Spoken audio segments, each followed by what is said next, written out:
Hello, everybody, and welcome to my brand new YouTube channel. So, what I will be discussing on this YouTube channel is movie reviews, movies that come out, movies that are going to come out, like Avengers Doomsday, which I'm really hyped for. And yeah.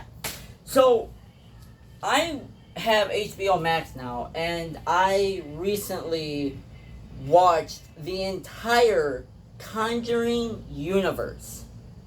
Okay, every scary movie they could have made in that universe. And I gave my ranking to all of them.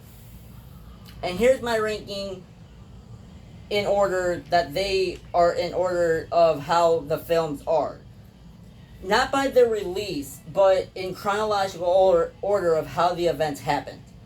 The first movie in the Conjuring universe you all should watch is The Nun.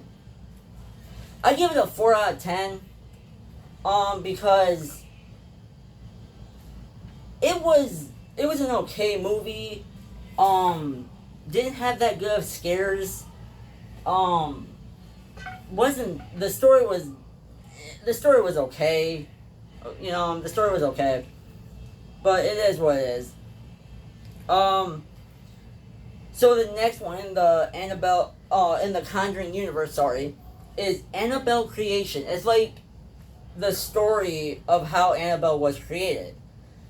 So, I watched it. I give it an 8 out of 10 because I love house possession movies. I don't know what it is. Just a house being possessed by a demon and then terrorizing a family is just it's great, masterful movie work. It's masterful. It's amazing. It's really good, really good. And the way this story came out and the way the scares were and all that, I was like, this is pretty intense. It's pretty good. Up until I think the end. Which the ending really set me off because the girl that gets possessed by the Annabelle doll in this movie, sorry if I'm spoiling, but she gets possessed by the Annabelle ghost, and she's like 7 or something, I don't know the age, and in the end, she's at a new foster home, she grows up to be an adult, and then kills a family. That's the end of that movie. I'm like, what? And I'm thinking like, okay, so she took, 21 years? I believe it was 21 years till she killed again. And I'm like, so she just lived a normal life without killing anybody? That's insane. And that's kind of nuts. Anyways, the next movie is The Nun 2. I give it a 3 out of 10 because this movie was not that good. Okay? It wasn't scary. The scenes where the nun was attacking people just felt, just didn't feel scary enough. And it wasn't it's just the way they took it. It was like, I don't know why they decided to do what they did with this movie. It was pretty boring. I'm not gonna lie. It was actually pretty boring. Then we have Annabelle. I give that an 8 out of 10. And the reason why, the number one reason why, is because it was actually pretty good. I'm not gonna lie. It was actually pretty good because the scares were really good. It had me at the edge of my seat. I'm not gonna lie. It really did have me at the edge of my seat. The way that everything happened in the movie was perfect. So yeah, Annabelle was good. Now, the movie that started it all, The Conjuring, I give it a 10 out of 10. And the reason why I say it's a 10 out of 10 is because it is the best one in the franchise by far. And the reason why I say that is because most of the movies that are on this list focus not solely on the house being possessed, but more like onto that family and stuff. And it's like, it's kind of boring. It's like, come on, get to the scares, get to the, get something. But The Conjuring nailed it, bro. The Conjuring nailed it. It was perfect of a movie. It was very perfect. Annabelle and the okay now the worst one in the Conjuring universe ever to be put to screen has got to be Annabelle Comes Home. And the reason why I say that is because they had. I want to spoil the movie for you guys, but I'm just going to say this. They had a girl go into Anna Lorraine's demonic door, like where they hide all the possessions and everything else that they collected over the years. This girl decides, I'm going to go in it because a spirit opens the door for her, and I was like, bro. So she walks in, and she's touching every single item in there. And I'm like, dude, you're letting out every demon in this house. Like, everything they collected, everything they got every demon into their thing and stuff. Everything. This girl was touching, and I was getting more and more ticked off at it.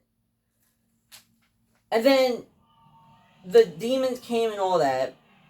And to be honest, it wasn't that great. Because they had a werewolf demon, and I'm sitting there going, why? Like, why have a werewolf demon when basically you have the Annabelle doll, and it's a grown woman in a wedding dress with a big ass knife trying to kill people or take their souls, and you have a werewolf demon. What? So, anyways, that is the worst one in the Conjuring universe. The worst. Now I got The Curse of La Llorona. 3 out of 10. And the reason why is because it was phenomenally boring. Phenomenally boring. I'm not going to sugarcoat this. It was a really boring movie. Because the story they made and everything else, it was just really boring. I'm not gonna lie. It was like I couldn't even for the life of me couldn't even get through it. Like the beginning, I was like, okay, cool, and then like halfway through, I sat there going, this is absolutely boring, and it was absolutely boring. Now the next best movie in the universe, The Conjuring 2. 10 out of 10. And the reason why, it is a little slackadaisical. A little bit. But by the end, it's phenomenal. Because the nun is back and Lorraine defeats it. But I honestly believe the nun is still alive, though. There's no way. Because that demon is very powerful. I'm not gonna lie, that demon is very powerful and very scary. And I don't think it's dead, but I don't know.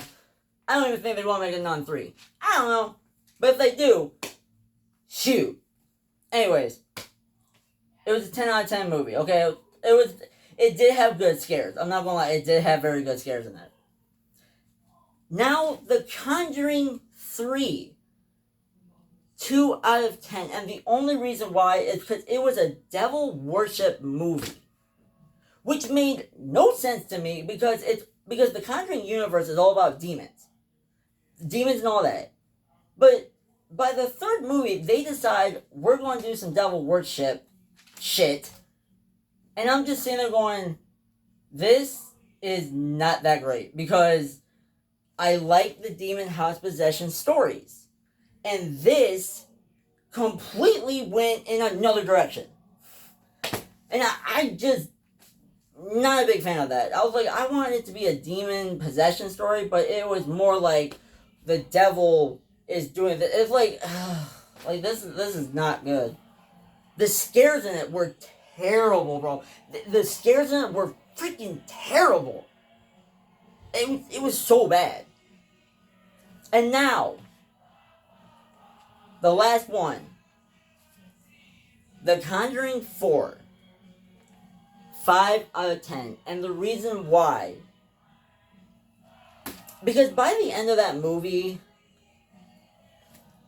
the ending of that movie just didn't feel cinematical, because they say that is the last Conjuring movie ever. Like, it's the final one. Well, it's not the final one in the franchise, but it's the final Conjuring movie that they wanted to produce, because they revealed at the end Ed and Lorraine died because of this. Well, they didn't die because of this case, but it was their last case ever. So, makes sense that it's the last Conjuring movie in the franchise. And it was good until the bloody end, when the family was fighting against this mirror. And I'm just sitting there going like, I don't feel the impact that I should feel, you know? Like, it's like, oh my god, I should have felt it, but I didn't. So, it wasn't all that great of a movie, but, you know, still had its moments. So, that is my ranking of the entire Conjuring universe. They are planning to make more Conjuring universe movies, and I hope they're just like The Conjuring and The Conjuring 2, because those movies were hella good, bro. Those movies were hella good. They just need to keep doing demonic house possession movies, because the way the demons take over the house and you hear the creaking steps and all that, it's phenomenal. I love that stuff. I can't get enough of that stuff. But anyways, that's my ranking of the Conjuring universe movies. Next time will be my ranking of Superman movies. And I can't wait, because Superman is my favorite hero. And everybody has their own opinion about every Superman movie. But the recent one that came out, I'm still mad at people because they still think Henry Cavill is the best. I'll give Henry Cavill his credit, but at the end of the day, David Cornswell is the best Superman because he shows hope and niceness and kindness, and that's what this world needs. Not some Superman that's going to destroy the entire world in one punch. Like, how dark can you get when the world is dark enough as it is? Anyways, so next film ranking, the Superman movies. Thank you for watching, and I'll see you guys again.